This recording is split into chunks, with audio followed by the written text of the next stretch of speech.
Studies లో భాగంగా మనము యెహోషువ యొక్క జీవితాన్ని మనం ధ్యానం చేద్దాము. ప్రభువు మనతో మాట్లాడుతూ వస్తా ఉన్నారు. అనేక విషయాలు మనము ఈ క్యారెక్టర్ స్టడీస్ ద్వారా మనం నేర్చుకుంటా ఉన్నాం. యెహోషువ జీవితాన్ని గురించి మనము ఆలోచన కనుక చేసినట్లయితే నిర్గమాకాండము 17వ అధ్యాయంలో మొట్టమొదటిగా మనము యెహోషువ గురించి చూస్తాం. ఆ తర్వాత 24వ అధ్యాయము 32, 33 నిర్గమాకాండంలో మనకి యెహోషువ కనిపిస్తారు. ప్రాముఖ్యంగా యెహోషువ మనకి సంఖ్యాకాండంలో 14వ అధ్యాయము, తర్వాత 32వ అధ్యాయంలోను, తర్వాత ద్వితీయోపదేశకాండం 31, 34లో కూడా మనం మోషే చివరిగా ఇశ్రాయేలు ప్రజలతో మాట్లాడుతూ ఉన్నప్పుడు అక్కడ యెహోషువ గురించినటువంటి ప్రస్తావన, ఆ తర్వాత యెహోషువ గ్రంథమంతయు యెహోషువ గురించి మనము చూస్తాం. అదేవిధంగా యెహోషువ యొక్క ఒరిజినల్ నేమ్ కనుక మనం చూసినట్లయితే తల్లిదండ్రులు పెట్టిన పేరు హోషియా. హోషియా అనేటువంటి పేరుకి అర్థం ఏంటంటే సాల్వేషన్ ఆర్ సహాయము, హెల్ప్ అనేటువంటి అర్థం. కానీ మోషే తర్వాత ఆయన పేరు మార్చడం మనం చూస్తాము, జాషువా అని. జాషువా అన్నటువంటి మాటకి అర్థము యెహోవాయే రక్షణ. హీబ్రూలో జాషువా అన్న మాటని యేషువా అనేటువంటి మాటతో హీబ్రూలో పేరటం మనం చూస్తాం. ఆ యొక్క యేషువా అనేటువంటిది మనము జీసస్ అనేటువంటి నేమ్ కూడా యేషువా అనేటువంటి నామము రెండు ఒకటే. సో జీసస్ అన్న, యేషువా అన్న, జాషువా అన్న కానీ భావం అర్థం ఒకటే, యెహోవాయే రక్షణ అనేటువంటి మాటను మనం చూస్తా ఉన్నాం. ఇక పేరెంట్స్ కనుక మనం చూసినట్లయితే తల్లిదండ్రులు అందరూ ఇద్దరు పేర్లు రాయబడలేదు, కానీ నూను కుమారుడైనటువంటి యెహోషువ అనేటువంటి మాటని మనము చూస్తాము. ప్రాముఖ్యంగా యెహోషువ ఒక బానిసగా తను ఆ ఐగుప్తు దేశంలో తన యొక్క ఆరంభం చూడటం మనం చూస్తాము. ఒరిజినల్ నేమ్ యెహోషియా అని, తర్వాత మోషే దాన్ని జాషువాగా మార్చడం మనం చూస్తాం. యెహోషువ మొట్టమొదటిగా మోషే పరిచారకుడిగా మనకి కనిపిస్తాడు. ఒక మిలిటరీ కమాండర్ గా మనం చూస్తాము. అంతేకాకుండా మోషే తను పంపించినటువంటి ఆ యొక్క గూఢాచారులు, లేకపోతే దేశాన్ని వేగు చుట్టానికి పంపించిన వేగుల వారిలో తర్వాత ఎఫ్రాయిము యొక్క ట్రైబ్ నుంచి ఎల్డర్ గా, లీడర్ గా ఈ యొక్క జాషువా వెళ్ళటం మనము చూస్తాం. Joshua is from the tribe of Ephraim. తర్వాత ఈ యొక్క క్యారెక్టర్ స్టడీలో ప్రాముఖ్యంగా మనం అవుట్లైన్ కనుక మనం చూసినట్లయితే Joshua as a son, Joshua as a slave, Joshua as a servant, Joshua as a soldier, Joshua as a spy, Joshua as a saint, Joshua saviour. ఈ విధంగా మనం యొక్క అవుట్లైన్ చూడటానికి మనం ప్రయత్నం చేద్దాం. ఒక కుమారుడిగాను, ఒక పరిచారకుడుగాను, ఒక బానిసగాను, ఒక సోల్జర్, ఒక యుద్ధ వీరుడుగా, ఒక వేగులవాడుగా, తర్వాత దేవుని చేత సాక్ష్యాన్ని పొందినటువంటి ఒక పరిశుద్ధుడిగా, తర్వాత ఒక రక్షకుడుగా, లేకపోతే ఆ యొక్క దేశాన్ని పంచిపెట్టినటువంటి ఒక నాయకుడిగా మనం చూద్దాం. రక్షకుడు అన్నప్పుడు ప్రాముఖ్యంగా జాషువా అండ్ జీసస్ క్రైస్ట్, ఆ యొక్క టైప్ ఆఫ్ జీసస్ క్రైస్ట్ ఎలా ఉన్నాడు అనేది ఆ లాస్ట్ లో మనము చూద్దాం.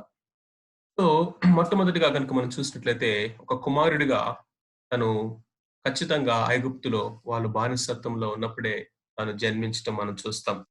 అంటే ఐగుప్తు దేశంలో నుంచి బయటకు వచ్చినటువంటి వారిలో మొదటి జనరేషన్ లో యెహోషువ, కాలేబులు ఉండడం అనేది మనకి చరిత్ర చెప్తా ఉంది. నూను కుమారుడు ఎఫ్రాయిము యొక్క ట్రైబ్ నుంచి, గోత్రం నుంచి మనం చూస్తాం. ఆ తర్వాత తన యొక్క పేరు గురించి మనం ఆల్రెడీ చూసాం. మోషే తన పేరును మార్చాడని చూస్తాం. సో తన యొక్క బాల్యం గురించి లేఖనాల్లో ఎక్కువ భాగం మనకి వివరించడం జరగలేదు, కానీ తను ఆ యొక్క నూను కుమారుడని, ఎఫ్రాయిము యొక్క ట్రైబ్ నుంచి అని, తర్వాత అతని యొక్క ఒరిజినల్ నేమ్ సంఖ్యాకాండము 13:8లో మనం చూస్తాం. ఆ యొక్క హోషియా అనేటువంటి యవనస్తుడి గురించి మోషే తనని పిలుచుకొని తన పేరు జాషువా అని మార్చడం అనేది 13వ అధ్యాయం సంఖ్యాకాండం 16వ వచనంలో మనం చూస్తాం. ఇక్కడ ప్రాముఖ్యత ఏంటంటే At his birth, they remembered the salvation, the deliverance of God. That's why they named him హోషేయ. హోషేయ అనేటువంటి పేరు ఈ యవనస్తుడికి, లేకపోతే ఈ బాలుడు పుట్టినప్పుడు వాళ్ళు ఎందుకు పెట్టుంటారు అనేటువంటి ఒక ఆలోచన మనం చేసినట్లయితే, ఆ యొక్క బాలుడు పుట్టినప్పుడు ఖచ్చితంగా వారు దేవుని యొక్క విడుదల, విమోచన కొరకు ఎదురు చూసినటువంటి వారిగా, లేకపోతే ఆ భయంకరమైనటువంటి వెట్టి చాకినటువంటి ఐగుప్తు బానిసత్వం నుండి వారు ఒక విమోచనని, లేకపోతే ఒక రక్షకుడు వచ్చి వాళ్ళని విమోచించాలని దేవుని యొక్క రక్షణ కొరకు కనిపెడుతూ ఉన్నట్లుగా మనం అర్థం చేసుకోవచ్చు. మేబీ ఆ యొక్క క్రమంలోనే, ఆ ఎదురు చూపులోనే ఒక రక్షకుడుగా ఇదిగో మేము మా విమోచన కొరకు ఎదురు చూస్తా ఉన్నాము అనే దాన్ని యొక్క భావాన్ని ఇచ్చినట్లుగా ఆ యొక్క బిడ్డకి మేబీ వాళ్ళు హోషియా అనేటువంటి పేరును, సాల్వేషన్, హెల్ప్, సహాయము అనేటువంటి భావాన్ని ఇచ్చేటువంటి ఆ పేరుని వాళ్ళు పెట్టారు. సో కాబట్టి జాషువా యొక్క ఆరంభం, పుట్టుకలోనే ఒక డెలివరెన్స్ అనేటువంటి మెసేజ్ ని, లేకపోతే ఒక విమోచన అనేటువంటి యొక్క మెసేజ్ ని మనం చూస్తా ఉన్నాం. అతని యొక్క పేరులోనే అది మనకు మొట్టమొదటిగా కనిపిస్తా ఉంది. రెండవదిగా కనుక మనం చూసినట్లయితే జాషువా యాజ్ ఎ స్లేవ్, ఒక బానిసగా ఐగుప్తు దేశంలో యెహోషువ యొక్క, లేకపోతే హోషియా అనేటువంటి యొక్క యవనస్తుడు ఏ విధంగా తన జీవితాన్ని గడుపుంటాడు. ఇక్కడ కూడా మనకి బైబిల్లో క్లియర్ కట్ గా కొన్ని వాక్య భాగాలు మనం చూపించలేకపోయినప్పటికీ ఖచ్చితంగా హిస్టరీలో నుంచి కొన్ని విషయాలు మనం ఖచ్చితంగా మనం ధ్యానించవచ్చు. He went through the suffering of his people. తను కూడా ఆ యొక్క ఐగుప్తు దేశంలో నుంచి వారు బయటికి వచ్చే వరకు తన యొక్క వయస్సు ఖచ్చితంగా ఒక యవనస్తుడి స్థాయికి ఖచ్చితంగా వచ్చి ఉంది. కాబట్టి ఆ యవనస్తుడిగా కొన్ని సంవత్సరాల పాటు తన ప్రజల యొక్క శ్రమని తను కూడా అనుభవించినట్లుగా మనం చూస్తా ఉన్నాం. He might have cried out for the deliverance along with his own people. తన ప్రజలతో తాను కూడా ఆ విమోచన కొరకు ప్రార్థన చేస్తుంటాడు. ఆ శ్రమని తను కూడా అనుభవించాడు.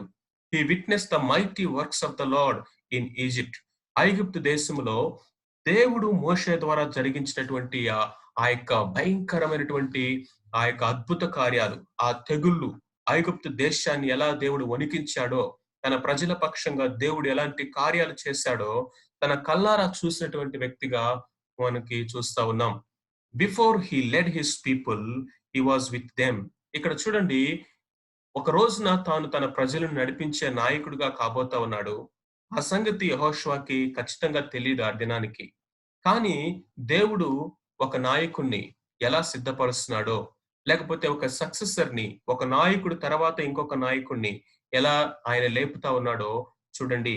ఈవెన్ మోషే అనేటువంటి ఆ లీడర్ రాక మునిపే, మోషే వచ్చి వారిని ఐగుప్తు దేశం నుంచి బయటికి తీసుకురాక మునిపే, ఇక్కడ ఇంకొక leader back behind the screen దేవుడు అతన్ని సిద్ధపరుస్తూ ఉన్నాడు. ఏ విధంగా సిద్ధపరుస్తా ఉన్నాడంటే, తన ప్రజలతో తనలో ఒకడుగా, ఏ ప్రజలనైతే రేపొద్దున తను నడిపించబోతున్నాడో ఆ ప్రజల్లో ఒకడుగా ఉన్నాడు. ఆ ప్రజలతో శ్రమ అనుభవించాడు. ఆ ప్రజలతో he experienced every bit of pain and the bondage of Egypt. ఐగుప్తు దేశం యొక్క బానిసత్వం కానీ, వాళ్ళు పొందినటువంటి శ్రమల్లో ప్రతి అణువు యొక్క శ్రమని ఈయన కూడా అనుభవించినటువంటి వాడుగా ఉంటా ఉన్నాడు. పెయిన్ అనుభవించటమే కాదు, సఫరింగ్ పొందటమే కాదు, వారిలో ఒకటిగా ఉండటమే కాదు, ఆ యొక్క విడుదల అనేది వారు పొందినప్పుడు వారిలో ఒకటిగా తను కూడా ఆనందించిన వాడుగా ఉంటున్నాడు. సో ఇక్కడ నుంచి మనం నేర్చుకున్నటువంటి ఒక పాఠం ఏంటంటే, జాన్ మ్యాక్స్వెల్ అనేటువంటి ఒక మంచి దైవజనుడు, ఆయన ప్రపంచంలో మంచి ఒక లీడర్షిప్ ట్రైనింగ్ ఇచ్చినటువంటి లీడర్షిప్ గురు అని ఆయన్ని ప్రపంచం అంతా పిలుస్తారు. మంచి మంచి పుస్తకాలు కూడా ఆయన లీడర్షిప్ మీద రాస్తాడు. He was one time a wonderful pastor of a church. ఆయన ఏమంటాడంటే, you cannot take them to a place where you had never been అంటాడు. అంటే నువ్వు వెళ్ళనటువంటి ప్లేస్ కి ఎప్పుడు కూడా నీవు ఇంకొకరిని నడిపించలేవు అంటాడు. అంటే ఆ place in the sense the experiences, మనము ఒక అనుభవాన్ని పొందకుండా ఆ అనుభవాల్లో గుండా ఇంకొకరిని నడిపించలేము. మనము ఒకటి రుచి చూడకుండా దాన్ని ఇతరులకు మనము తెలియచేయలేము. ఇక్కడ జాషువా చూడండి, all of a sudden another planet లో నుంచి, ఒక కంఫర్ట్ జోన్ లో నుంచి ఈ పరిస్థితులు ఏమి అనుభవించని పరిస్థితిలో నుంచి అతడు నాయకుడిగా రాలేదు. నాయకత్వం ఎప్పుడు కూడా, క్రిస్టియన్ లీడర్షిప్ అనేది ఎప్పుడు కూడా అవుట్ సోర్సింగ్ కాదు. Christian leadership is never an out sourcing. ఏదో బయట నుంచి ఒక ట్రైన్ అప్ అయినటువంటి, లేకపోతే ఒక ఇన్స్టిట్యూట్ లోనో, ఒక కాలేజ్ లోనో, ఒక పెద్ద యూనివర్సిటీలోనో, లేకపోతే ఒక లీడర్షిప్ కోర్సెస్ అన్ని చేసొచ్చి అలాంటి వ్యక్తిని మనం పేపర్లో అడ్వర్టైజ్మెంట్ ఇచ్చి ఇంటర్వ్యూలు కండక్ట్ చేసి ఇదిగో స్పిరిచువల్ లీడర్షిప్ లోనికి తీసుకున్నటువంటిది అది జనరల్ గా కాదు. జనరల్ గా నాయకత్వం అనేది మనలో నుంచే, మన ఇంటిలో ఉన్నవారు, మన సంఘంలో ఉన్నవారు, మన చుట్టూ ఉన్నవారు, మనతో ఉన్నవారిలో నుంచే దేవుడు వారిని లేపుతాడు అనేది ఒక అద్భుతమైనటువంటి పాఠం ఇక్కడ మనం నేర్చుకుంటాం. జాన్ మ్యాక్స్వెల్ గారు ఒక మంచి ఎగ్జాంపుల్ చెప్తాడు. ట్రావెల్ ఏజెన్సీ వాళ్ళు ఒక ప్లేస్ లో కూర్చొని ప్రపంచంలో అన్ని ప్లేసెస్ కి మనుషులను పంపిస్తా ఉంటారంట. వాళ్ళు స్విట్జర్లాండ్ పంపిస్తారు, కానీ వాళ్ళు ఎప్పుడు వాళ్ళ లైఫ్ లో స్విట్జర్లాండ్ వెళ్ళుండ్రు. లేకపోతే వాళ్ళు ఆ యొక్క నయాగరా ఫాల్స్ కి టూరిస్టులు పంపిస్తారు, కానీ వాళ్ళ జీవిత కాలంలో ఎప్పుడు అక్కడికి వెళ్ళుండరు. ఈ యొక్క టూరిస్ట్ లేకపోతే ట్రావెల్ ఏజెన్సీస్ వాళ్ళు వాళ్ళ వెళ్ళని ప్లేస్లకి అనేక మందిని పంపించగలుగుతూ ఉంటారు. కానీ నాయకత్వం అనేది ట్రావెల్ ఏజెన్సీ లాంటిది కాదు. You can never take people to a place where you had never been. నువ్వు ఎన్నడూ వెళ్ళినటువంటి ప్లేస్లకి మనుషుల్ని ఆ స్థాయికి, ఆ ఆత్మీయతకి, ఆ ఎత్తులోనికి మనము ఎవరిని తీసుకుని వెళ్ళలేము, మనం ముందు వెళ్ళకుండా. అందుకనే జాషువా ఒక స్లేవ్ గా తన ప్రజలతో ఒకడిగా వారి శ్రమని అనుభవిస్తూ వారిలో నుంచి బయటకు వచ్చిన వాడిగా జాషువాని మనం చూస్తాం. మూడోదిగా కనుక మనం చూసినట్లయితే జాషువా యాజ్ సర్వెంట్. ఇక్కడ కొన్ని వాక్య భాగాల్ని మనం ప్రాముఖ్యంగా ధ్యానించాలని మీతో ఆశపడతా ఉన్నాను. నిర్గమకాండము 33:11 కనుక మనం చూసినట్లయితే మోషే గురించి, మనుష్యుడు తన స్నేహితునితో మాట్లాడినట్లు యెహోవా మోషేతో ముఖాముఖిగా మాట్లాడుచుండెను. తర్వాత అతడు పాలెంలోనికి తిరిగి వెళ్ళొచ్చుండెను. అతని పరిచారకుడును నూను కుమారుడని యెహోషువ అనే యవనస్తుడు గుడారములో నుండి వెలుపలికి రాలేదు. Look at this testimony of God about this young man. అప్పటికి జాషువా ఇంకా యంగ్ మ్యాన్ గానే ఉన్నాడు. మోషే పరిచారకుడు. అతనికి ఇవ్వబడినటువంటి ఐడెంటిటీ ఏంటంటే ద సర్వెంట్ ఆఫ్ మోసెస్. మోషేకి ఇవ్వబడినటువంటి ఐడెంటిటీ అంటే the servant of the lord. యెహోవా సేవకుడైన మోషే, అతని పరిచారకుడైనటువంటి యెహోషువ. చూసారా, ఇక్కడ మనకి సర్వెంట్ లీడర్షిప్ కి ఒక బిగినింగ్ ని మనం చూస్తా ఉన్నాం. Before he became a leader, he was a servant. He was a servant of a leader again. Servant అంటే ఇక్కడ ఏదో బానిస అని కాదు, మెంటీగా మనం అర్థం చేసుకోవచ్చు. ఒక మెంటార్ కింద ఒక మెంటీగా ఉండి, ఒక పరిచారకుడిగా ఉండి యెహోషువ ఎలా ఎదుగుతున్నాడంటే గుడారముల నుండి వెలుపలికి రాలేదు. ఎంత అద్భుతమో చూసారా. మోషే దేవునితో ముఖాముఖిగా ఆయన మాట్లాడుతూ ఉన్నాడు. కొండ మీదకి వెళ్ళి దేవునితో మాట్లాడుతూ ఉన్నాడు. దేవునితో ముఖాముఖిగా ఆయన అక్కడ కొండ మీద మాట్లాడుతూ ఉంటే, లేకపోతే ఆయన ప్రత్యేకమైనటువంటి తన యొక్క ప్రార్థనా స్థలంలో దేవునితో మాట్లాడుతుంటే, తన యొక్క మెంటార్ ని ఎలాగా ఇమిటేట్ చేస్తూ ఉన్నాడో, ఎలా ఫాలో అవుతున్నాడో చూడండి జాషువా. ఇప్పుడు జాషువా కూడా తన యొక్క గుడారం నుండి వెలుపలికి రాలేదు అని అంటే అర్థం ఏంటంటే he's also spending time with God. He's preparing in a secret place. తను తన యొక్క రహస్య స్థలంలో ఒంటరిగా దేవునితో సమయాన్ని గడుపుతున్నటువంటి వాడిగా మోషే పరిచారకుడు అని పిలువబడుతున్నాడు. ఈవెన్ బుక్ ఆఫ్ జాషువాలో కూడా మనం చూసినట్లయితే యెహోషువ గ్రంథం 1వ అధ్యాయం 1వ వచనంలో దేవుడు అంటా ఉన్నాడు, యెహోవా సేవకుడైన మోషే మృతి నొందిన తర్వాత యెహోవా నూను కుమారుడును మోషే పరిచారకుడైన యెహోషువకు ఎలాగూ సెలవిచ్చెను, నా సేవకుడైన మోషే మృతి నొందెను కాబట్టి సోన్స్ అని దేవుడు చెప్పాడు. Look at this identity. నూను కుమారుడు, ఆ తర్వాత మోషే పరిచారకుడు. వెరెవర్ యు సీ, అక్కడ యెహోషువను గురించి నేను చెప్పినట్లయితే నూను కుమారుడు, తర్వాత మోషే పరిచారకుడు. నూను కుమారుడు అనేది ఈ లోక సంబంధమైనటువంటి ఆ యొక్క పేరెంటల్ రిలేషన్షిప్ గా మనం చూస్తా ఉన్నాం. మోషే పరిచారకుడు అనేది ఇక్కడ ఒక స్పిరిచువల్ రిలేషన్షిప్, లేకపోతే ఒక మెంటార్ అండ్ మెంటీ రిలేషన్షిప్. ఒక సీనియర్ దగ్గర, లేకపోతే ఒక నాయకుడి దగ్గర ఏ విధంగా ఈయన ఒక పరిచారం చేసే వ్యక్తిగా ఉంటా ఉన్నాడో మనం చూస్తా ఉన్నాము. ఇక్కడ మోషే యెహోషువ గురించి దేవుడు ఇంకొక సాక్ష్యాన్ని కూడా చెప్తున్నాడు. సంఖ్యాకాండము 27వ అధ్యాయం 18వ వచనంలో దేవుడు మోషేతో చెప్తున్నాడు. అందుకు యెహోవా మోషేతో ఇట్లనెను, నూను కుమారుడైన యెహోషువ ఆత్మను పొందినవాడు. నీవు అతన్ని తీసుకొని అతని మీద నీ చేయి ఉంచి అభిషేకించమని దేవుడు చెప్తా ఉన్నాడు. Look at this. ఎప్పుడైతే ఈ విధంగా ఒక నాయకుని దగ్గర పరిచారకుడిగా ఉండి నేర్చుకుంటూ ఆ నాయకుని యొక్క మాదిరిని అనుకరిస్తూ తనతో పాటు కొనసాగుతూ ఒక పరిచారకుడిగా ఉంటూ ఉన్నప్పుడు దేవుడు ఆ నాయకుడితో ఈ యవనస్తుడి గురించి మాట్లాడుతా ఉన్నాడు. దేవుడే చొరవ తీసుకుంటున్నాడు. దేవుడే మోషేతో మాట్లాడుతూ ఏమంటాడంటే, ఇదిగో ఆ యవనస్తుడు ఆత్మ ఆత్మను పొందినవాడు, అంటే స్పిరిట్ ఫీల్డ్ అనేటువంటి మాట చెప్తూ, నీవు అతన్ని తీసుకో, చూస్ హిమ్, ఎన్నుకొని అతని మీద నీ చేయి ఉంచి అతన్ని అభిషేకించు. He is going to be the next successor అనేటువంటి యొక్క మాటని దేవుడే చెప్తా ఉన్నాడు.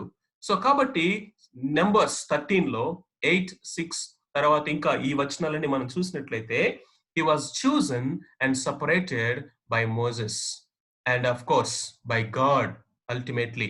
దేవుని చేత అతడు ఎన్నుకోబడి ప్రత్యేకించబడినటువంటి ఒక యవనస్తుడిగా, ఒక పరిచారకుడిగా, తను సిద్ధపడుతున్నటువంటి ఒక నాయకుడిగా మనం చూస్తా ఉన్నాం. ఇక్కడ ఒక ప్రశ్న మనం వేయాలి. మోషే తర్వాత తను నాయకుడు అవుతాడని ఆ నాయకత్వాన్ని ఎక్స్పెక్ట్ చేసి జాషువా వచ్చాడా? ఆ నాయకత్వం ఇక నాకే తర్వాత ఎలాగైనా దక్కించుకోవాలి అన్న యాటిట్యూడ్ తోటి జాషువా మోషేని వెంబడించాడా అంటే ఏ మాత్రము కానే కాదు. కానీ ఇతడు తను ప్రత్యేకమైన జీవితాన్ని జీవించడానికి, ఇదిగో ఒక గొప్ప దైవజనుడిని చూసి నా బ్రతుకు, నా జీవితం కూడా అలా ఉంటే బాగుండు, ఆయన నేను వెంబడించాలి, అలాంటి ఇదిగో దేవునితో మాట్లాడే అనుభవం, దేవుని స్వరాన్ని వినే అనుభవం, దేవుని చేత నడిపించబడే అనుభవము, ఇదిగో ఇన్ని లక్షల మంది ప్రజలని ఇదిగో నడిపించగలిగినటువంటి ఆత్మశక్తి, బలము నాకు కూడా, నేను కూడా అలాంటి జీవితాన్ని జీవించాలి అనేటువంటి ప్రగాఢమైన ఆశ తనకు ఉంది కాబట్టి మోషే వెనక పరిచారకుడిగా ఉంటూ నడవడానికి ఆయన ఇష్టపడ్డాడు. సో కాబట్టి he was chosen and separated. Is a one of the choice young men అని సంఖ్యాకాండం 11వ అధ్యాయం 28వ వచనం ఇంగ్లీష్ లో రాస్తుంది. He was the one of the choice young man, అంటే ఇష్టపడి ఎన్నుకొని కోరుకొని ఎన్నుకున్నటువంటి ఒక యవనస్తుడు మోషే ఎన్నుకున్నాడంట. ఒక యవనస్తుడిగా ఉన్నప్పుడు చాయిసెస్ట్ అన్న మాట ఇంగ్లీష్ లో రాయబడింది. అంతేకాకుండా was a faithful young man, నమ్మకమైనటువంటి వాడుగా. ఇదిగో 14వ అధ్యాయం 30వ వచనంలో మనము యెహోషువ గురించి చూస్తా ఉన్నాం. ఇప్పుడు మనం చదివినటువంటి ఈ వాక్య భాగంలో హి was a spirit field young man, ఆత్మతో నింపబడినటువంటి వ్యక్తిగా మనం చూస్తా ఉన్నాం. హి was mentored by Moses. He was chosen and separated by God to follow Moses and to be mentored by Moses. మోషే తర్వాత ఇదిగో మోషే వెనక తను నేర్చుకుంటూ ఉన్నటువంటి వ్యక్తిగా ఉంటున్నాడు. ప్రియమైనటువంటి వారులారా, మనమందరం ఇక్కడ ఒక పాట నేర్చుకోవాలి. అది యవనస్తులైనా సరే, మధ్య వయస్కులైనా, పెద్దవాళ్ళైనా సరే. ఏంటంటే మనము ఒక పరిచారకుడిగా ఉండేటువంటి మనస్సు మనకుందా? మనము మన ముందున్నటువంటి నాయకులు, మన మీద ఎవరైతే దేవుడు పెట్టాడో వారి వెనక దాగి ఉండి వారిని అనుసరించేటువంటి మనస్సు మనకుంటా ఉందా? చాలా సార్లు మనము భయం విడిచి నోరు తెరుస్తూ ఉంటాం. ఏ మాటలంటే ఆ మాటలు మన నాయకుల గురించి మనం మాట్లాడుతూ ఉంటాం. నాయకులంటే నేను ఒక పర్టికులర్ వ్యక్తి గురించి ఏదో నేను చెప్పట్లేదు, కానీ దేవుడు మన యొక్క క్షేమము నిమిత్తము మనల్ని నడిపించడానికి మనకి ముందు ఉంచినటువంటి వారు ఎవరైనా సరే, అవి సీనియర్స్ అయినా, లేకపోతే మన ముందున్నటువంటి పరిచర్లో పాలు భాగస్తులు అవుతున్నటువంటి పెద్దవాళ్ళైనా, అది దేవుని యొక్క సేవకులైనా, తర్వాత ఇంకా మన సహవాసం అంతటికి నాయకులుగా ఉన్నటువంటి నాయకులైనా సరే, గుర్తుపెట్టుకోవాలి, మనం యెహోషువ వంటి మనస్సు మనకి ఉన్నదా? దాగి ఉండే మనస్సు, సీక్రెట్ ప్లేస్ లో మన యొక్క నాయకులని అనుకరించేటువంటి వారి మాదిరిని, వారి దర్శనాన్ని, దేవుడు వారికి ఇచ్చిన భారాన్ని పంచుకునేటువంటి వారిగా ఉన్నామా? వారు ఎక్కడికి వెళ్తే అక్కడికి వెళ్ళడం, మేబీ భౌతికంగా అన్ని సమయాల్లో సాధ్యం కాకపోవచ్చు. స్పిరిట్ లో, మనసులో, విజన్ లో, మన యొక్క భారములో అది మనం కొనసాగుతూ ఉన్నామా? అలా జరగకపోయినట్లయితే రేపొద్దున మనము ఇంకొక నలుగురిని నడిపించేటటువంటి నాయకులుగా మనం ఎలాగుండగలం? ఎందుకంటే మనం ఏది విత్తితే ఆ పంటనే కోస్తాము అనేది మనం ఇక్కడ నేర్చుకోవాలి. ఈరోజు జాషువా తగ్గించుకొని ఒక నాయకుని వెంబడించడానికి ఆయన్ని చెప్పినదల్లా చేస్తూ, ఎక్కడికి వెళ్ళమంటే అక్కడికి వెళుతూ, ఏది చేయమంటే అది చేస్తూ, ఒక చాయిసెస్ట్ యంగ్ మ్యాన్ గా, స్పిరిట్ ఫిల్డ్ యంగ్ మ్యాన్ గా, ఫెయిత్ఫుల్ యంగ్ మ్యాన్ గా ఇదిగో జాషువా ఉన్నాడు కాబట్టి, అదిగో జాషువాని కొన్ని వేల మంది సైన్యాన్ని నడిపించేటటువంటి కమాండర్ గా, తనకంటే వయసులో పెద్దవాళ్ళను కూడా లీడ్ చేయగలిగినటువంటి ఒక నాయకుడిగా దేవుడు అతన్ని అపాయింట్ చేయటం తర్వాత మనం చూస్తాం. దెన్ తర్వాత గనుక మనం చూసినట్లయితే Joshua a soldier. Joshua a soldier. నిర్గమాకాండం 17వ అధ్యాయం 9, 10 వచనాల్లో గనుక మనం చూసినట్లయితే మోషే అంటున్నాడు యెహోషువతో, మన కొరకు మనుషులను ఏర్పరిచి వారిని తీసుకొని బయలు వెళ్లి అమాలేకీయులతో యుద్ధము చేయము. రేపు నేను దేవుని కర్రను చేత పట్టుకొని ఆ కొండ శిఖరం మీద నిలిచెదను. యెహోషువ మోషే తనతో చెప్పినట్లు చేసి అమాలేకీయులతో యుద్ధమాడెను. మోషే, అహరోనులు, హూరు అనువారు ఆ కొండ శిఖరం ఎక్కిరి. Look at this scripture, beautiful verse in the Bible. The first mentioning of Joshua. యెహోషువ గురించి బైబిల్లో మొట్టమొదటగా మెన్షన్ చేయబడినటువంటి వచనం ఏంటంటే నిర్గమాకాండము 17వ అధ్యాయము 9వ వచనం. All of a sudden from nowhere Joshua came into the picture. All of a sudden from nowhere. ఇదిగో అక్కడ ఆ ఎర్ర సముద్రం పాయలవుతున్న దగ్గర యెహోషువ పేరు అక్కడ రాయబడలా. ఉన్నాడా? మనిషి ఉన్నాడు అక్కడ. ఆ తర్వాత ఇశ్రాయేలు ప్రజలు నడుచుకుంటూ వస్తున్నప్పుడు ఉన్నాడా? ఉన్నాడు. ఆ తర్వాత 14వ అధ్యాయం, 15వ అధ్యాయం, 16వ అధ్యాయం వరకు కూడా ఈ జరిగినటువంటి ప్రాసెస్ అంతట్లో జాషువా ఎక్కడ కనపడలేదు. కానీ 17th చాప్టర్ లో కనుక మనం చూసినట్లయితే అమాలేకీయులు ఇశ్రాయేలు ప్రజలతో యుద్ధం చేయడానికి ఆ మార్గ మధ్యంలో వాళ్ళు వచ్చినప్పుడు all of a sudden here Joshua came into the picture. Joshua first mentioned in the scripture as the commander of the army, as a soldier, as a fightsman, as a man of battle. యుద్ధం చేసేవాడుగా, ఒక సైనికుడిగా, సైనికులు నడిపించేటటువంటి ఒక యోధుడిగా బైబిల్లో మొట్టమొదటి ఆ యొక్క Joshua గురించి రాయబడటమే, మెన్షన్ చేయబడటమే ఫర్ బ్యాటిల్. జాషువా, నువ్వు మనుషుల్ని సిద్ధపరచుకొని యుద్ధము చేయము. Joshua is a man of battle, fights man. అతడు పోరాడే యోధుడుగా మనం బైబిల్లో చూస్తా ఉన్నాము. కాబట్టి ఒక ఆశ్చర్యం కొలిపే విషయం ఏంటంటే ఐగుప్తు దేశంలో తను ఉన్నంత కాలము ఎప్పుడు యుద్ధాలు చేయలేదు, యుద్ధాలు చేసే అవకాశం రాలేదు, లేకపోతే యుద్ధ ఆయుధాలని ఎలా ఉపయోగించాలో తనకి అది ఎలా తెలుసు? ఒక బానిసగా అక్కడ వారు ఆ పట్టణాలను కట్టారు, రాళ్లు కొట్టారు, ఇటుకలు చేశారు, అక్కడ పట్టణాలను కట్టారు, వెట్టి చాకిరి చేశారు. అలాంటి వాడిలో ఒకడుగానే జాషువా అనేటువంటి యవనస్తుడు ఉన్నాడు. మరి ఇవన్నీ ఎక్కడ నేర్చుకున్నాడండి అని మనం ఆలోచన చేసినట్లయితే మనకి ఆశ్చర్యం వేస్తుంది. మేబీ నేను అనుకుంటాను, when God has chosen a man he will give the ability. ఒక వ్యక్తిని గనక దేవుడు గనక ఒక పని కొరకు ఆయన సిద్ధపరుస్తూ ఉన్నాడంటే, ఆ పని కొరకు ఆయన పిలుస్తున్నాడంటే దేవుడు ఆ వ్యక్తికి కావాల్సిన సామర్థ్యాల్ని ఆయన ఇస్తాడు అన్న విషయాన్ని యెహోషువ యొక్క లైఫ్ లో మనం చూడగలము. నేను ఖచ్చితంగా అనుకోను జాషువాని మోషే ఒక ఏదైనా క్రాష్ కోర్స్ ట్రైనింగ్ ఏమైనా పంపించుంటాడా యుద్ధాలు చేయడానికి? లేకపోతే అరణ్యములో జాషువాకి మోసెస్ ఏమైనా ట్రైనింగ్ ఇచ్చుంటాడా? I never think so. కానీ ఏ విధంగా ఇది సాధ్యమైంది అంటే it is the supernatural intervention of God. దేవుని యొక్క ఆ యొక్క చిత్తములో ఈ యొక్క జాషువా పట్ల భవిష్యత్తులో ఎన్ని యుద్ధాలు చేయాలో, ఎంత దేశాన్ని స్వతంత్రించుకోవాలో, ఎంతమంది శత్రువులని అతను పారదోలాలో దేవుడికి తెలుసు. కాబట్టి ఆ యవనస్తుని దేవుడు ఎన్నుకున్నప్పుడు ఏ పని కొరకు ఎన్నుకున్నాడో ఆ పనికి కావలసిన సామర్థ్యాన్ని ఇస్తాడు. కాబట్టి ఇక్కడ మనం నేర్చుకునేటువంటి ఒక పాఠం ఏంటంటే ప్రియమైన వారులారా వినండి. చాలా సార్లు మనం భయపడతా ఉంటాం, పిరికి వాళ్ళుగా వెనకనకనే వెళ్తా ఉంటాం. విశ్వాస జీవితంలో ఎప్పుడు 2 పాఠాలు నేర్చుకోవాలి. దేవుడు ముందుకెళ్ళమన్నప్పుడు మనం వెనక దాగి ఉండకూడదు. అది ఎప్పుడు దీనత్వం కాదు. అది ఎప్పుడు కూడా దీనత్వము కాదు. దానికి బైబిల్ ఏం చెప్తుందంటే పిరికితనము అని చెప్తా ఉంది. దేవుడు వెనక దాగి ఉండమంటే ముందుకు రాకూడదు. దాన్ని బైబిల్ ఏం చెప్తా ఉందంటే అది మనల్ని మనం చూపించుకోవాలని, దేవుని మహిమను దొంగిలించాలని మనం చేసేటటువంటి ప్రయత్నం అని చెప్తా ఉంది. దేవుడు ముందుకు వెళ్ళమన్నప్పుడు, దేవుడు ఒక పనిని అప్పగించినప్పుడు, దేవుడు మనకి ఒక రెస్పాన్సిబిలిటీని మన భుజాల మీద నాయకుల ద్వారా, ఇక్కడ మోషే చెప్తున్నాడు గో అండ్ ఫైట్ అని. నా మట్టుకు నేనైతే యెహోషువ ప్లేస్ లో కనుక ఉంటే నేనని ఉండేవాడిని, అయ్యా ఐగుప్తులో యుద్ధాలు చేయటం నేర్చుకుంది నువ్వు, నేను కాదు. నేను అక్కడ వెట్టి చాకరీ చేసినోడిని. ప్రార్థన అందరం చేయగలం కాబట్టి ప్రార్థన నేను చేస్తాను, యుద్ధాలు నువ్వెళ్ళి చేయి అని ఉండేవాడిని. కానీ జాషువా కనుక మనం చూసినట్లయితే ఇదిగో ఆ మోషే చెప్పినట్లుగా అతడు యుద్ధము చేసెను, యుద్ధమాడెను అన్న మాటని మనం చూస్తా ఉన్నాం.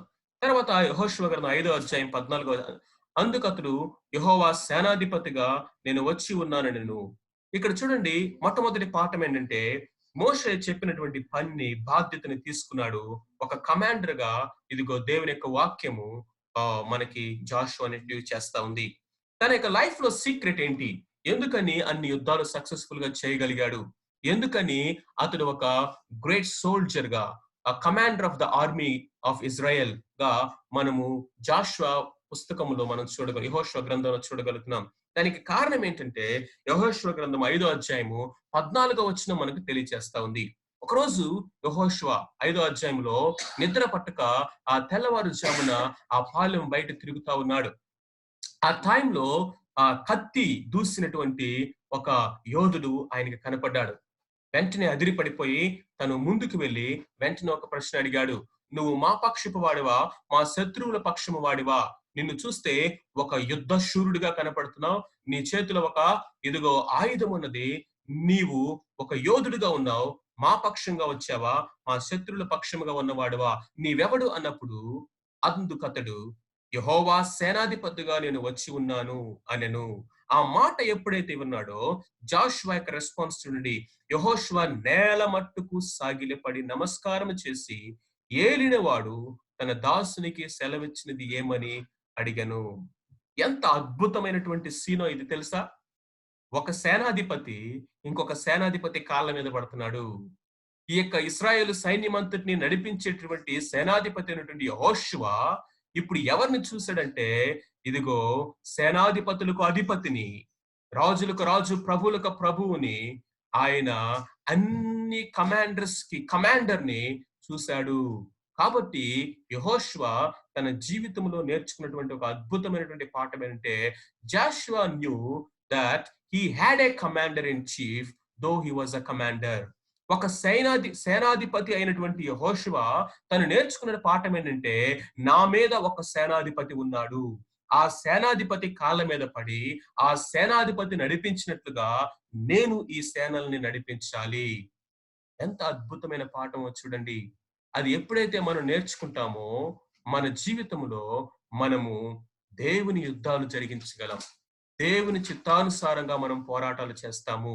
అది తెలుసుకోకపోయినట్లయితే చాలా సార్లు మన జీవితంలో నిన్న కూడా మనం చూసాం జోసాయా ఆ హోషియా యొక్క లైఫ్ ని కనుక మనం చూసినట్లయితే అనవసరంగా యుద్ధానికి వెళ్ళాడు. తను తన జీవితాన్ని అబ్రప్ట్ గా క్లోజ్ చేసుకోవాల్సి వచ్చింది. ఇప్పుడు Joshua as a commander he knew his own commander. ఆ కమాండర్ యొక్క కాళ్ళ మీద పడి తను ఏది చేయమంటే అది చేయటము ఈ కమాండర్ నేర్చుకున్నాడు కాబట్టి హి వాజ్ ఎ సక్సెస్ఫుల్ కమాండర్. నా జీవితాల్లో ఎన్నో యుద్ధాలు వస్తాయి. ఆత్మీయ పోరాటము, క్రైస్తవ జీవితం అంటేనే ఆత్మీయ పోరాటం. ఈ ఆత్మీయ పోరాటంలో మనము ఇదిగో జయ జీవితాన్ని జీవించాలంటే మనము మన పక్షముగా యుద్ధం చేయడానికి వచ్చినటువంటి దేవుణ్ణి మొట్టమొదటిగా చూడాలి. ఆ యెరికోను చూస్తూ మేబీ జాషువా అనుకుంటున్నాడేమో ఈ గోడల్ని ఎట్లా పగలగొట్టాలి? అన్బ్రోకబుల్ వాల్స్ ఇవి. How to break these walls? ఎలాగని మేబీ తన ప్రజల గురించి ఆలోచిస్తూ దీన్ని దాటి వెళ్ళటం ఎలాగని చింతిస్తూ ఉన్నాడేమో. I don't know. ఆ టైంలో దేవుడు అతనితో మాట్లాడుతున్నాడు. నీకంటే ముందుగా నేనొచ్చాను యుద్ధం చేయడానికి. నీకంటే ముందు నేను నడుస్తాను. నీకంటే ముందు నేనే సిద్ధంగా ఉన్నాను యుద్ధం చేయడానికి. అందుకనే ఒకాయన రాస్తాడు. ఆయన్ని చూడగానే అన్న పుస్తకంలో 'వెన్ ఐ సా హిమ్' అనే బుక్‌లో ఆయన రాస్తాడు. మనం ఎప్పుడైతే ఆయన పాదాల మీద పడటం నేర్చుకుంటామో గోడలు ఆటోమేటిక్‌గా పడతాయన్నాడు. యెరికో గోడలు కుప్పకూలక ముందు జాషువా తన యొక్క సేనాధిపతి కాళ్ళ మీద కుప్పకూలి పడిపోయాడంట. ఆ కాళ్ళ మీద పడటం జాషువా నేర్చుకున్నాడు కాబట్టి ఆ యెరికో గోడలు తనంతట అవే పడిపోయినియి. నీ నా జీవితంలో ఉన్నటువంటి ఆ బలమైనటువంటి గోడలు పడిపోవాలంటే అది నీ శక్తి, నా శక్తితో కాదు. ఈ లోకంలో ఉన్నటువంటి ఆ యొక్క ఆయుధాలతో కాదు. మీరు చెప్పండి, ఇశ్రాయేలు ప్రజలు ఏ ఆయుధాలు వాడారు? ఏ ఆయుధాలతోటి యెరికో గోడల్ని పడగొట్టారు? జాషువా ఆ యొక్క యుద్ధ వీరుడుగా తన యొక్క కమాండర్‌ని తెలుసుకున్నాడు. ఆయన కాళ్ళ మీద పడ్డాడు. 31 రాజుల్ని ఆయన తన జీవితంలో జయించినట్లుగా మనం చూస్తాం. ఈ ఒక్కటి మనం చూసుకొని మొదటి భాగాన్ని ముగించుకుందాం. జాషువా పార్ట్ 2 మనం రేపు కొనసాగిద్దాం ప్రభుచితమైతే. Jashuva a spy.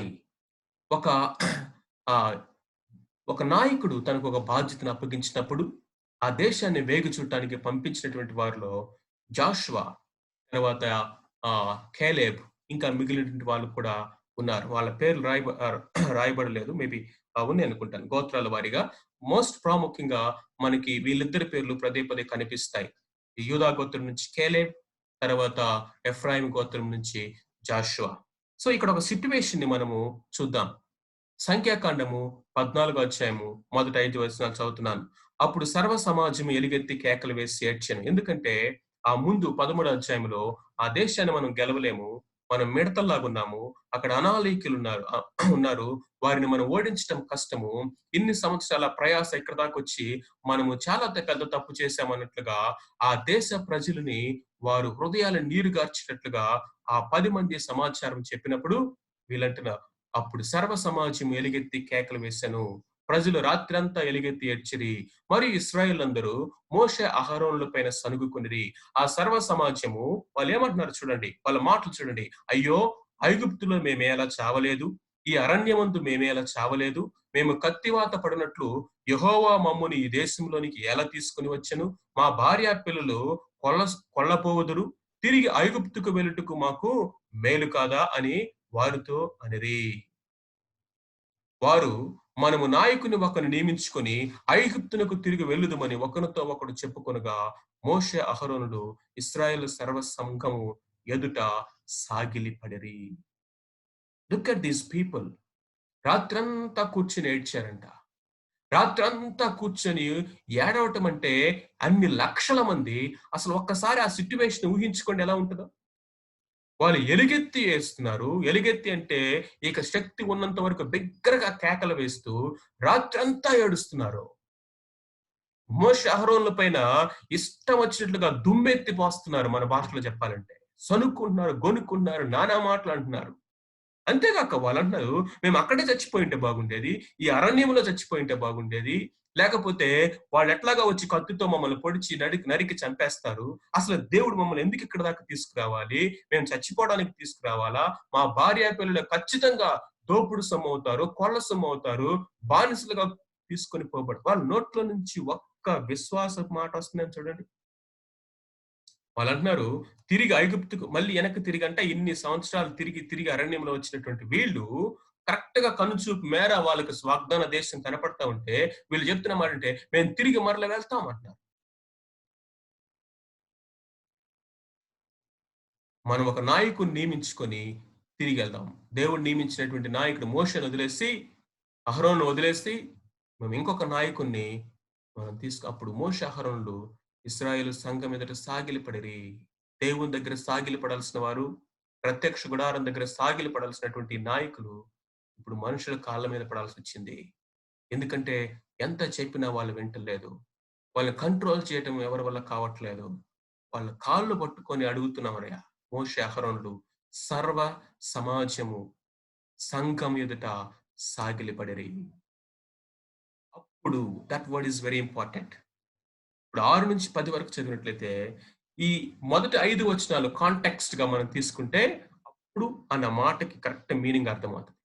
అప్పుడు అలాంటి సిట్యుయేషన్‌లో, అలాంటి టెన్షన్ సిట్యుయేషన్‌లో దేశమును సంచరించి చూచిన వారిలో నూను కుమారుడు యెహోషువ, యెఫున్నె కుమారుడైన కాలేబును బట్టలు చింపుకొని ఇశ్రాయేలుల సర్వ సమాజంతో మేము సంచరించి చూసిన దేశం మిక్కిలి మంచి దేశము. యెహోవా మన యందు ఆనందించిన ఆ దేశమును మనలను చేర్చి దానిని మనకిచ్చును. అది పాలు తేనెలు ప్రవహించే దేశము.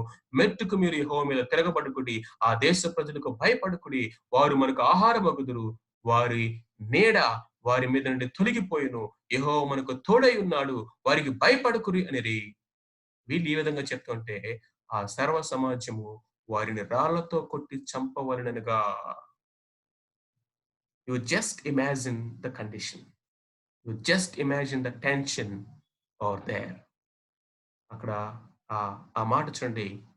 వారిని చంపవలని రాళ్లతో కొట్టి చంపవలనని ఉండగా ప్రత్యక్షపు గుడారములో యెహోవా మహిమ ఇశ్రాయేలందరికీ కనబడెను. Look at Joshua. తను చెప్తున్న మాటలు చూడండి. యెహోషువ, కాలేబులు బట్టలు ఎందుకు చించుకున్నారండి? వాళ్ళ మాటలు దేవదూషణగా వాళ్ళకి వినపడుతున్నాయి. దే కన్సిడర్ దోస్ వర్డ్స్, ఆ అవిశ్వాసపు మాటలు, దేవుని నిందిస్తూ, దేవుని సేవకులను నిందిస్తూ, దేవుని అధికారులు నియమిస్తూ, వేరొక నాయకుని నియమించుకోవడానికి వాళ్ళు ఆలోచన చేస్తూ, దేవుడు మమ్మల్ని ఇక్కడ దాకా ఎందుకు తీసుకురావాలని దేవుడిని దూషిస్తూ, వాళ్ళు పలికినటువంటి ఆ మాటలన్నిటిని వీళ్ళు దేవదూషణగా కన్సిడర్ చేశారు. ఎప్పుడు ఒక వ్యక్తి బట్టలు చింపుకుంటారంటే దేవదూషణ జరిగినప్పుడు. రెండోదంటున్నారు, మేము సంచరించి చూసిన దేశము మంచి దేశము. వీళ్ళు ఎలాంటి నేత్రాలతో చూస్తా ఉన్నారు ఆ దేశాన్ని? ఆ 10 మంది చూసింది వీళ్ళు చూసారు. ఆ 10 మంది వెళ్ళిన ప్లేస్‌కి వీరు వెళ్లారు. ఆ 10 మంది సంచరించిన దేశాన్ని వీరు సంచరించారు. కానీ ఆ 10 మంది తీసుకొచ్చిన రిపోర్ట్ వేరు. కానీ జాషువా, కాలేబ్ ఇచ్చినటువంటి రిపోర్ట్ వేరు. ఎందుకంటే విశ్వాస నేత్రాలతో వారు చూస్తున్నారు. They were a faithful reporters. వారు ఎంతో నమ్మకంగా ఆ యొక్క రిపోర్ట్‌ని సమాచారం తీసుకొస్తా ఉన్నారు. యెహోవా మన యందు ఆనందించినట్లా జాషువా లైఫ్‌లో మనం నేర్చుకుందంటే a God pleasing లైఫ్. దేవుణ్ణి సంతోషపెట్టేటువంటి జీవితము. అక్కడ అనాకీలున్నారా? లేకపోతే ఇంకొకరున్నారా? ఇంకొకరున్నారా? ఇంకొకరున్నారా? వాళ్ళ ఎత్తెంత? వాళ్ళ పొడవెంత? వాళ్ళ బరువెంత? వాళ్ళ ఆయుధాలెంత? ఆ దేశము ఎలాంటిది? ప్రాకారాలున్నాయా? లేకపోతే అవున్నాయా? ఇవున్నాయా? These are all nothing. ఇవన్నీ అవసరం లేదు. ఒకే ఒక్కటి ఫైనల్. దేవుడు మన యందు ఆనందిస్తే చాలు. దేవుడు మన యందు ఆనందిస్తే చాలు. దాని విషయం ముందు ఆలోచించండి అని వాళ్ళు చెప్తున్నారు. "పెట్టుకు మీరు యెహోవా మీద తిరగబడకుడి." దేవుని మీద మీరు తిరగబడుతున్నారు. God Fearing life. దేవునికి భయపడే జీవితము. ఆ దేశ ప్రజలకు భయపడకుడి. God knowing life. దేవునికి భయపడేవాడంట దేనికి భయపడడంట. సింహం వలె ధైర్యంగా ఉంటాడంట. అనాకీలను ఈ కాలేబు, యెహోషువ చూసారా? చూసారు. వాళ్ళ ఎత్తును చూసారా? చూసారు. కానీ మిగతా వాళ్ళందరికీ వాళ్ళ ముందు వీళ్ళు మిడతల్లా కనపడితే మేబీ జాషువా అండ్ కాలేబ్‌కి వాళ్ళు మిడతల్లా కనపడ్డారేమో. ఎందుకంటే the difference is the way they looked at with the eyes of faith. God pleasing life, God Fearing life, God knowing life. ఇశ్రాయేలు సర్వ సమాజము వారిని రాళ్లతో కొట్టవలెనని చూడగా. కాబట్టి ఇక్కడ ఒక ఫెయిత్‌ఫుల్స్, ఒక స్పై, ఒక వేగురువాడిగా ఎలాంటి రిపోర్ట్ ఇస్తున్నాడు. బట్టలు చింపుకొని వాళ్ళందరిని నిమ్మలపరచడానికి జాషువా ఏం చేస్తా ఉన్నాడో చూడండి. ప్రియమైన వారలారా, ఐ థింక్ మనం ఇక్కడ ఆగుదాం. యెహోషువ యొక్క జీవితంలో దేవుడు ముందుకు తీసుకొస్తున్నటువంటి యొక్క విషయాల్ని మనం నేర్చుకుందాం. ఒక విషయాన్ని ఎలా చూస్తా ఉన్నాం? దేవుని సణుగుతున్నావా చిన్న శ్రమ రాగానే? సేవకుల మీద సణుగుతున్నావా? నాయకుల మీద సణుగుతున్నావా? ఎంత ధైర్యం అండి వాళ్ళకి. దేవుడు మమ్మల్ని ఇక్కడ చంపటానికి తీసుకొచ్చాడు అని అంటున్నారు. ఎంత ధైర్యం వాళ్ళకి. దేవుని యొక్క ఏర్పరచుకున్నటువంటి బిడ్డలు రాళ్లతో కొట్టి చంపడానికి వారు పూనుకున్నారు. మోషేని రాళ్లతో కొడదాం అనుకున్నారు. అహరోనుని రాళ్లతో కొడదాం అనుకున్నారు. ఇక్కడ ఇదిగో జాషువా, కాలేబుని రాళ్లతో కొడదాం అనుకుంటున్నారు. అరణ్యంలో మేము చచ్చిపోతే బాగుండు. వాళ్ళకి వాళ్ళే శాపనార్థాలు పెట్టుకుంటున్నారు. వాళ్ళ శాపనార్థాలు వాళ్ళు తీర్చుకున్న తీర్పు వాళ్ళ జీవితం నెరవేరింది. దేవుడన్నాడు, ఈ తరంలో వాళ్ళు ఎవ్వరు కూడా ఈ యొక్క వాగ్దాన దేశంలోనికి వెళ్ళరు. యెహోషువ, కాలేబ్ తప్ప దేవుడు అక్కడే డిక్లేర్ చేసి పడేశాడు. అక్కడే దేవుడు కంక్లూడ్ చేశాడు. మీరన్నారుగా మేము ఈ అరణ్యంలో చచ్చిపోతే బాగుండని, ఈ అరణ్యంలోనే చావండి. ఐగుప్తులో చావడానికి అవకాశం లేదు. ఎందుకంటే బయటకు వచ్చేసారు. ఈ అరణ్యంలో మేము చచ్చిపోతే బాగుండు అన్నారు కదా, ఈ అరణ్యంలోనే మీరు చచ్చిపోతారు. నేను ఇచ్చే వాగ్దాన దేశాన్ని మీరు కళ్ళతో చూడరన్నారు. లుక్ ఎట్ మన మాటలు ఎట్లా ఉంటున్నాయి, మన యొక్క ఎమోషన్స్ ఎట్లా ఉంటున్నాయి, మన యొక్క ప్రవర్తన ఎట్లా ఉంటా ఉంది. విశ్వాసం అనేది మనలో పనిచేస్తుందా? శరీరానుసారంగా ఆలోచిస్తా ఉన్నామా? ఒకసారి పరీక్ష చేసుకుందాం. ప్రియమైన వారలారా, ఇదిగో జాషువా యొక్క లైఫ్‌లో జాషువా యాజ్ ఎ సన్, ఆ పేరులోనే ఒక రక్షణ, ఒక డెలివరెన్స్ గురించి వాళ్ళు ఆలోచన చేశారు. జాషువా యాజ్ ఎ సర్వెంట్, ఒక యవనస్తుడిగా, ఒక ఒక మెంటీగా, ఒక ఆత్మీయ నాయకుడి దగ్గర ఎట్లాగా సీక్రెట్‌గా తను ప్రిపేర్ అవుతున్నాడో, సిద్ధపడుతున్నాడో, వెంబడిస్తున్నాడో, నేర్చుకుంటున్నాడో, మాదిరిని అనుకరిస్తున్నాడో మనం చూసాం. జాషువా యాజ్ సోల్జర్, దేవుని వాక్యం మొట్టమొదటిగా ఒక యోధుడిగా ఆయన్ని పరిచయం చేస్తా ఉంది. పిరికివాడిగా కాదు, పారిపోయేవాడిగా కాదు. ఎందుకో తెలుసా? తన జీవితంలో తన యొక్క మాస్టర్ ఎవరో, తన కమాండర్ ఆఫ్ చీఫ్ ఎవరో జాషువాకి తెలుసు. అధికారమునకు లోబడటం నేర్చుకున్న వాడినే అధికారములో దేవుడు పెడతాడంట. Joshua is the best example. Joshua a spy, a faithful reporter. దేవుని మనసును, హృదయాన్ని ఎరిగిన వాడుగా యెహోషువను మనం చూస్తా ఉన్నాం. ప్రభు ఈ మాటలను దీవించిన గాక. ప్రార్థన చేసుకుందాం. ప్రభు చిత్తమైతే మనము